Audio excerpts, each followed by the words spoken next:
I mean, I grew up on my dad's couch and in a normal council estate. And it was a weekend hobby for me and my dad. We kind of stumbled across it. We started racing RC cars when I was 4. Right. And he thought I had really good hand-to-eye coordination, so he bought me a go-kart. It was really old from a newspaper. And we arrived at the track for the first time. We were not welcome. We were the only black people there. Right. And you know, and it was very, very expensive. So my dad had 4 jobs just to keep us going. He was going to London doing his normal job, which was IT at a railway station. And then he would come home, he'd be putting up for sale signs, vending machines, anything he could find a little bit of cash to, because it's so expensive. But what my dad didn't want us to do is to struggle as he did. He's from Grenada, came to London and, you know, struggled really, finding money, finding a good job. So he's like, I don't want my kids to struggle like I have. So he worked to the bone to create an opportunity for us. We dreamed of this as when we were young, and when I was young, when we were watching the Grand Prix, and this is way, way beyond our dreams. And I think it's so important for kids out there to hopefully see this and know that don't listen to anybody that tells you you can't achieve something. Dream the impossible and speak it into existence, and you got to work for it, you got to chase it, and you got to never give up and never doubt yourself. I've never struggled for motivation in the sense of being competitive. All I can do, I can't control what they're doing, and there's no point worrying or thinking about what they may or may not be doing. All I can do is try and focus on, inwards, and try to focus on being the best that I can be. What is my potential? How can I be more positive? How can I have more energy? How can I be healthy? How can I be a better person to be around, a better person to work with? So, I think about all these kind of things. Naturally, I have that question and that sometimes that feeling with other things. I'm not always the most positive person. I try everything, but there's things you try and you keep failing and you're like, damn, I suck.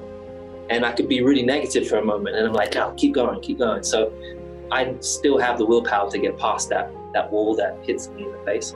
But when it comes to driving, I literally, I've done it my whole life, and that's the thing. It's given me so much confidence.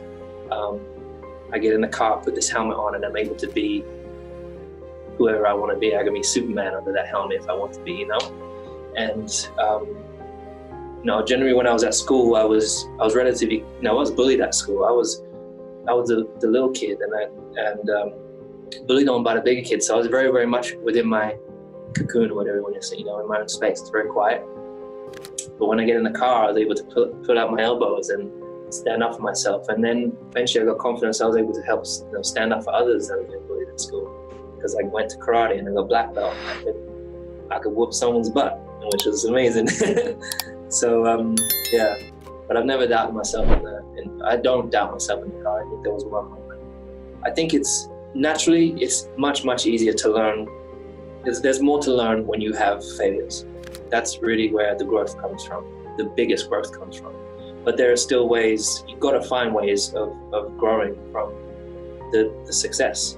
But I think that's much part of our working ethic. We've had wins, come straight back, we do our debrief and we don't skip anything. I've tried to be as critical and positive criticism, both on the car, on the team's performance, but then also on mine. And you've got to be as honest as you can be. So I go away usually, and over the next few days, I'm looking over the race results, I'm looking at data, I'm looking at, because I know in the race where I could have done better.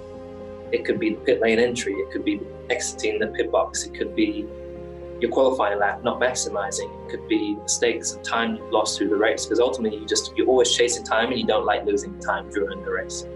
So there are so many areas and you're chasing for perfection. And so there's not been a single race that's been perfect. There's been times where it's been really close, and it's a great feeling when you feel close, but you're like, it's still not there. So I've got more work to do. If you look around, me personally, there's people that are on their social media all day, every day, looking at their phone and forgetting the rest of the world, and not taking time to see a sunset, not taking time to see the beautiful trees or whatever it is, So I'm trying to always find a balance.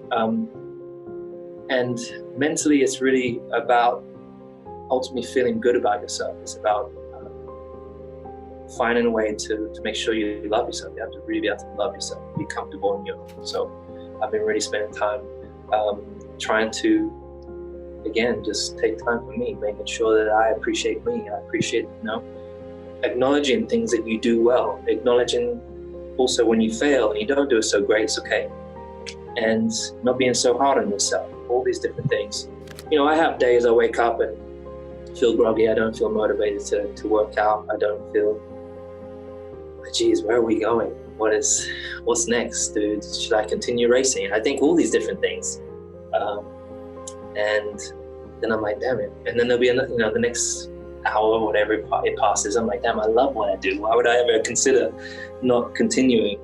But as I said, you just got to keep your mind occupied. So, look, I mean, life is a struggle, and I think every day is not. There's failure. Is kind of, there's always an opportunity, there's potential for failure, and I feel like we limit ourselves as human beings. I feel like we've got to be taking risks. Don't fear embarrassment.